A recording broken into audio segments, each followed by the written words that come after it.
असलामुअलैकुम दोस्तों, तुसी वेख रहे हो पाक पंजाब टीवी ते मैं हाँ तुहाडा दोस्त अब्दुल वाहिद।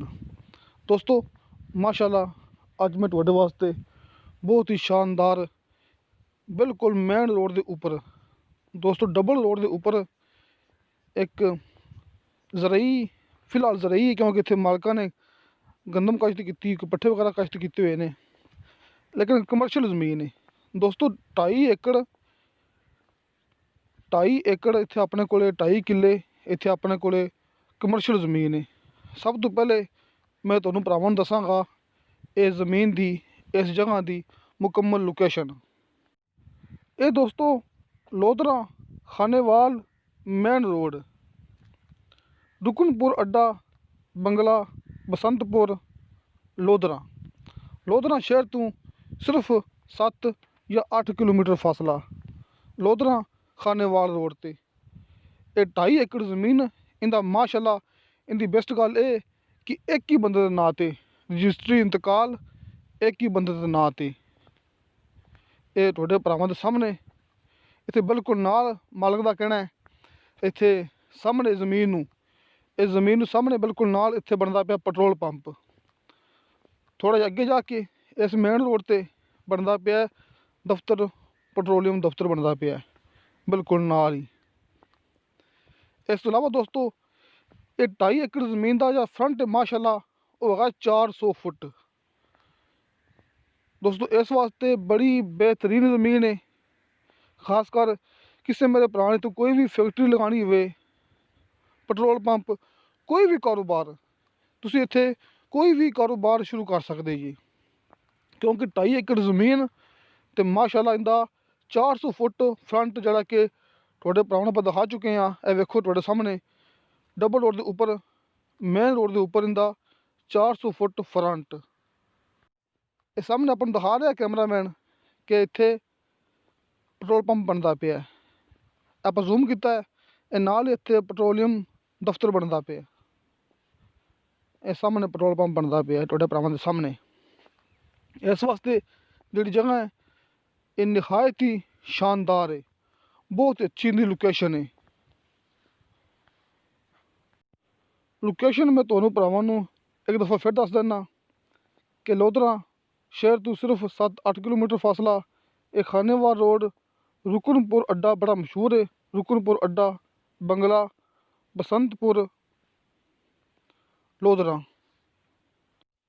दोस्तों ये जगह लोधरा शहर के विच आ जाती है, नहीं कहना कि काफ़ी दूर बनती है। ये जड़ा हिस्सा है ये लोधरा शहर का है।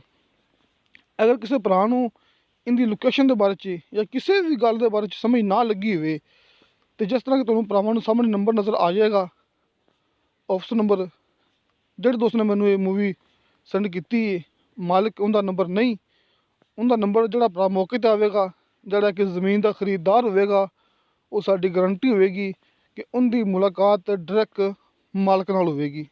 फिलहाल तुहानूं नंबर सामने ऑफिस नंबर नज़र आ जाएगा, तुसी उस ते राबता करके इनकी जी मुकम्मल लोकेशन है, जोड़े भाई डीलर है ने, तुसी इनकी मुकम्मल लोकेशन पुछ सकते जी।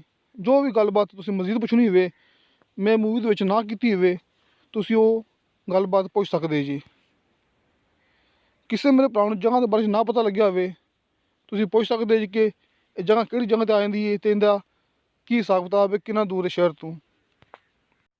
इनकी डिमांड मैं तुहानूं भरावां नूं दस दिना, इनकी डिमांड हैगी है 1 करोड़ ते 50 लख रुपया।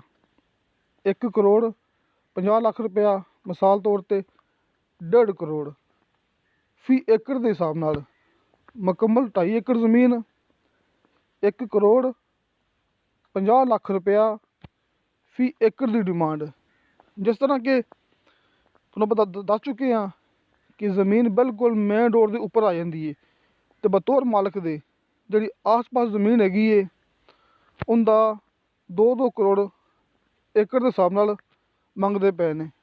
ये दोस्त ने ज़मीन सैल करनी है, जो ज़मीन सैल करनी हुए तुहानूं भरावां नूं पता है उनका रेट होर हुंदा है, जिन्हें ज़मीन सैल ना करनी हुए उनका रेट होर हुंदा है। लेकिन ये ज़मीन सैल करनी है, इस वास्ते दोस्त ने इंदा सिर्फ 1.5 करोड़ रुपया 1 करोड़ 50 लख रुपया ਫੀ ਏਕੜ ਦੇ ਹਿਸਾਬ ਨਾਲ ਰੱਖਿਆ ਹੈ। ਅਤੇ ਦੋਸਤੋ ਤੁਹਾਨੂੰ ਸਾਹਮਣੇ ਕਾਲ ਨੰਬਰ ਅਤੇ ਵਟਸਐਪ ਨੰਬਰ, ਤੁਸੀਂ ਇਸ 'ਤੇ ਕਾਲ ਵੀ ਕਰ ਸਕਦੇ ਜੀ, ਵਟਸਐਪ ਮੈਸੇਜ ਵੀ ਕਰ ਸਕਦੇ ਜੀ। ਨੰਬਰ ਨਜ਼ਰ ਆ ਗਿਆ ਹੋਣਾ। ਕਿਸੇ ਮੇਰੇ ਭਰਾ ਨੇ ਲੋਕੇਸ਼ਨ ਵੇਖਣੀ ਹੋਵੇ ਅਤੇ ਸਾਹਮਣੇ ਸਕਰੀਨ 'ਤੇ ਮੈਂ ਜਦੋਂ ਮੂਵੀ ਸ਼ੁਰੂ ਕੀਤੀ ਸੀ ਉੱਥੇ ਮੈਂ ਇਹਦੀ ਲੋਕੇਸ਼ਨ ਲਿਖ ਛੱਡੀ ਸੀ, ਤੁਸੀਂ ਉੱਥੇ ਦੁਬਾਰਾ ਦੇਖ ਸਕਦੇ ਜੀ। ਅਤੇ ਦੋਸਤੋ ਤੁਹਾਨੂੰ ਸਾਡੀ ਵੀਡੀਓ ਪਸੰਦ ਆਵੇ, ਸਾਡੀ ਵੀਡੀਓ ਲਾਈਕ ਅਤੇ ਸ਼ੇਅਰ ਜ਼ਰੂਰ ਕਰੋ। ਇਨਸ਼ਾ ਅੱਲਾਹ ਤਾਲਾ ਮਿਲਾਂਗੇ ਅਗਲੀ ਵੀਡੀਓ 'ਤੇ। ਖੁਦਾ ਹਾਫਿਜ਼। ਦੋਸਤੋ ਇੱਕ ਛੋਟੀ ਜਿਹੀ ਗੱਲ ਰਹਿ ਗਈ ਸੀ, ਮਾਜ਼ਰਤ ਚਾਹੁੰਦਾ ਕਿਸੇ ਦੋਸਤ ਨੇ ਗੱਲ ਕਰਨੀ ਹੋਵੇ ਮੇਰੇ ਨਾਲ, ਦੋਸਤੋ ਮੇਰਾ ਵਟਸਐਪ ਨੰਬਰ ਹਰ ਮੂਵੀ ਦੀ ਡਿਸਕ੍ਰਿਪਸ਼ਨ ਦੇ ਵਿੱਚ ਲੱਗਿਆ ਹੁੰਦਾ ਹੈ। ਤੁਸੀਂ ਮੈਨੂੰ ਵਾਇਸ ਮੈਸੇਜ ਕਰ ਸਕਦੇ ਜੀ, ਤੁਸੀਂ ਮੈਨੂੰ ਕਾਲ ਵੀ ਕਰ ਸਕਦੇ ਜੀ। ਇਨਸ਼ਾ ਅੱਲਾਹ ਮਿਲਾਂਗੇ ਅਗਲੀ ਵੀਡੀਓ 'ਤੇ। ਖੁਦਾ ਹਾਫਿਜ਼।